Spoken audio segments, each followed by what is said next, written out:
ஆண்டவராக இயேசுவின் நாமத்தினாலே இந்த விடுதலை தேடி நிகழ்ச்சிக்கு உங்களை வரவேற்கிறேன்.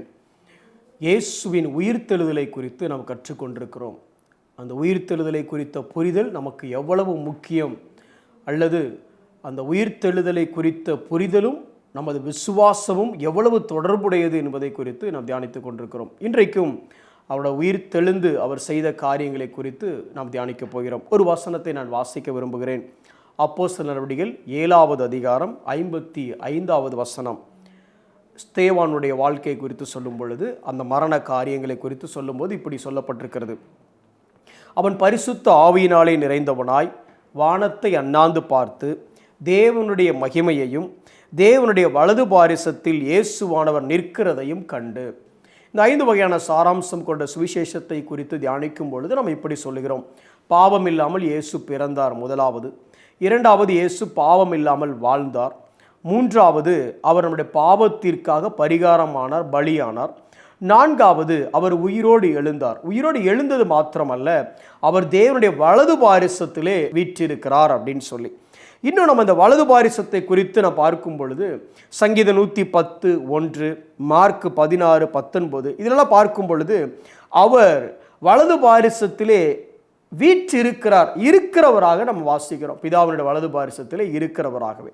ஆனால் இங்கே ஸ்தேவானுடைய காரியம் நடக்கும் பொழுது ஸ்தேவான் எப்படி, அந்த வசனம் எப்படி சொல்லுகிறது என்றால், தேவனுடைய வலது பாரிசத்திலே இயேசுவானவர் நிற்கிறதையும் கண்டு. இது ரொம்ப ஒரு வித்தியாசமான ஒரு பகுதி. எல்லா இடத்துலையும் இயேசு உட்கார்ந்துருக்கிறார் தான் வசனம் சொல்லுது. இங்கே இயேசு நிற்கிறதையும் கண்டு. நிறைய காரியங்களை இதுக்கு ஓமையாக சொல்ல முடியும். எப்படி சொல்லலாம்? தனக்காக ஒருவன் ஜீவனை கொடுக்கக்கூடிய அந்த தருணத்திலே இயேசு நிற்கிறதை நாம் பார்க்கிறோம். தனக்காக ஒருவன் பாடுகளை சகிக்கக்கூடிய நேரத்திலே இயேசு தன்னுடைய இருக்கையிலிருந்து எழுந்து நிற்கிறதை நாம் பார்க்கிறோம். அதாவது இயேசு நிற்கிறார் அப்படிங்கிறத நான் பெரிய காரியம் அங்கே சொல்ல வரல. அதை வேத வல்லுநர்கள் சொல்லும்போது இப்படி சொல்கிறாங்க. He stood up to welcome the glory, the first Christian martyr. அதாவது இரத்த சாட்சியாக முதலாக ஒருவன் மரித்து தேவனுக்கு மகிமை செலுத்துகிற அவனை வரவேற்கிறதற்காக அவர் எழுந்து நிற்கிறதை நாம் பார்க்கிறோம். இன்னும் இதை கொஞ்சம் இப்படி சொல்லலாம். கிறிஸ்து மரித்து உயிர்த்தெழுந்தது மாத்திரமல்ல, உங்களுடைய பாடுகளையும் என்னுடைய பாடுகளையும் குறித்து பரிதவிக்கிறவராய் இருக்கிறார் என்பதை நான் உங்களுக்கு சொல்ல விரும்புகிறேன். ஸ்தேவான் அடிக்கப்படும் பொழுது அவரால் அவருடைய நிலையில இருந்தவர் எழுந்து நிற்கிறத நம்ம பார்க்குறோம். அப்படின்னா நமக்கு உண்டாகக்கூடிய இந்த பெர்சிக்யூஷன் அங்கே அவரை ஏதோ செய்யுது. பல முறை நம்ம யோசிக்கிறேன், என்ன ஆண்டவர் இவ்வளோ பாடுபடுறவங்களுக்காக இவ்வளோ கஷ்டங்கள் அனுபவிக்கிறேன், நீங்கள் கண்டுக்காமலே இருக்கிறீங்க. இல்லை இல்லை இல்லை இல்லை இப்போ நமக்காக பரிதவிக்கிற பிரதான ஆசாரியருங்கிறத நீங்கள் மறந்துடக்கூடாது. ஒன்று, அவர் எழுந்து நின்றார்.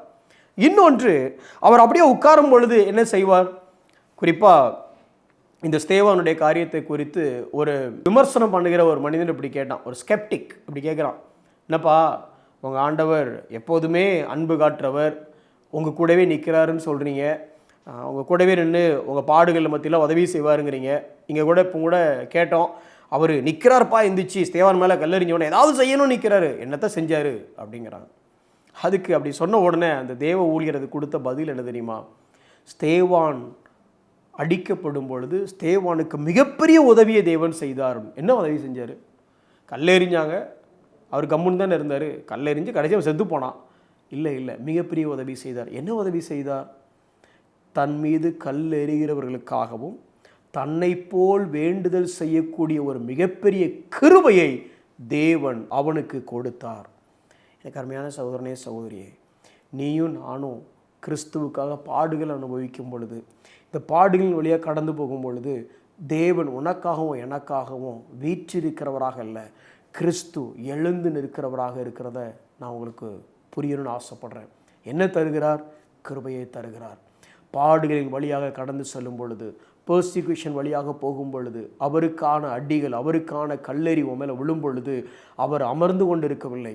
உனக்கு தேவையான கிருபை, என்டியூர் பண்ணுவதற்கு தேவையான கிருபைகளை தருகிறார். அதோடு மாத்திரமல்ல, அவர் வலது பாரிசத்தில் வீற்றிருக்கிறார் என்று சொல்லும் பொழுது ரோமர் 8வது அதிகாரம் 34வது வசனம் எப்படி சொல்லுகிறது?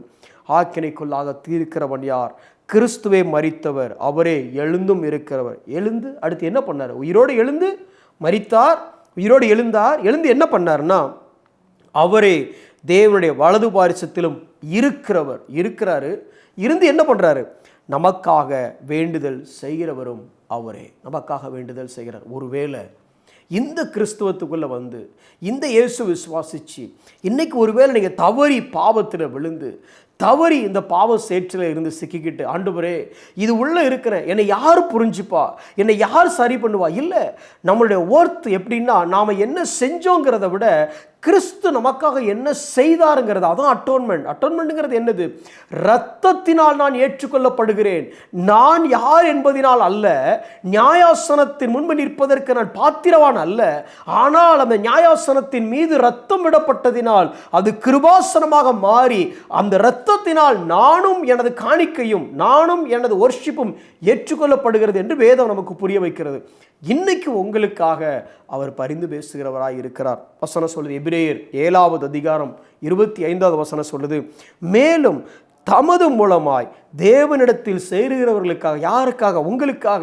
ஒருவேளை விழுந்துட்டு ஐயோ தவறிட்டனே, எப்படி திருப்பி தேவனிடத்தில் சேருகிறது? யாரு போய் எனக்காக பேசுவா? யாரு எனக்கு நடுவில் நிற்பா? எனக்கும் தேவனுக்கும் நடுவில் ஒரு பிரிவு மாதிரி தெரிகிறதே. என்னுடைய உணர்வுகளில், என்னுடைய உணர்ச்சிகளில் ஒரு மழுங்கலான நிலைமை தோன்றுகிறதே. யார் என்னை காப்பாற்றுவார்?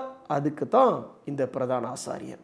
அன்னைக்கு இஸ்ரவேல் ஜனங்களுக்காக ஒரு பிரதான ஆசாரியன் இருந்தது போல இன்னைக்கு பிரித்தெடுக்கப்பட்ட ரட்சிக்கப்பட்ட ஜனங்களுக்கான பிரதான ஆசாரியன் என்ன சொல்றா பாருங்களேன். தேவனிடத்தில் சேருகிறவர்களுக்காக, உங்களுக்காக, எனக்காக வேண்டுதல் செய்யும்படிக்கு அவர் எப்பொழுதும் உயிரோடு இருக்கிறாகையால் அவர் முற்றுமுடிய ரட்சிக்க வல்லவராய் இருக்கிறார். உங்களுடைய ஜேர்னியை ஆரம்பித்த ஜேர்னியை அவர் முற்றுமுடியும் ரட்சிக்க வல்லவராய் இருக்கிறார். 1 தீமோத்தேயு 2வது அதிகாரம் 5வது வசனம், தேவன் ஒருவரே, தேவனுக்கும் மனுஷருக்கும் மத்தியஸ்தரும் ஒருவரே, எல்லாரையும் மீட்கும் பொருளாக ரான்சமாக தம்மை ஒப்பு கொடுத்த மனுஷனாகிய கிறிஸ்து இயேசு அவரே. என்ன சொல்ல வரேன்? தவறிட்டீங்களா? உங்களுக்கான மத்தியஸ்தர் இருக்கிறார். உங்களுக்காகத்தான் அவர் மரித்தார், உங்களுக்காகத்தான் உயிர்த்தார், உங்களுக்காக பரிந்து பேசி கொண்டிருக்கிறார். அந்த மத்தியஸ்தர் மூலமாக நாம் தேவனை எப்பொழுதும் சேர முடியும். அந்த மத்தியஸ்தர் மூலமாக எப்பொழுதும் அவரோடு ஒப்புரவாக முடியும். கண்களை மூடி நாம் செபிப்போம். அன்புள்ள ஆண்டவரே, நீர் நாங்கள் பாடுபடும் பொழுது எங்களுக்காக பரிதபிக்கக்கூடியவராக, எழுந்து நிற்கக்கூடியவராக, கிருபைகளை தருகிறவராக இருக்கிறீரே, அதற்காக உமக்கு நன்றி செலுத்துகிறோம். ஒருவேளை நாங்கள் பாவத்தில் தவறும் பொழுது எங்களுக்காக பரிந்து பேசுகிறவராக, எங்களை தேவனோடு சேர்க்கிறவராக, பிரதான ஆசாரியராக, எங்களை முற்றுமுடிய ரட்சிக்க வல்லமையுள்ள ஆசாரியராக இருக்கிறபடியால் நமக்கு நன்றி செலுத்துகிறோம், அர்ப்பணிக்கிறோம். இதை கேட்டுக்கொண்டிருக்கிற ஒவ்வொருவருக்கும் இந்த கிருபையை ஆண்டவரே உணர்ந்து கொள்ள, அதை அனுபவிக்க தேவனே அனுக்கிரகம் செய்தருளும். இயேசுவின் நாமத்தில் செபிக்கிறோம் நல்ல பிதாவே, ஆமென்.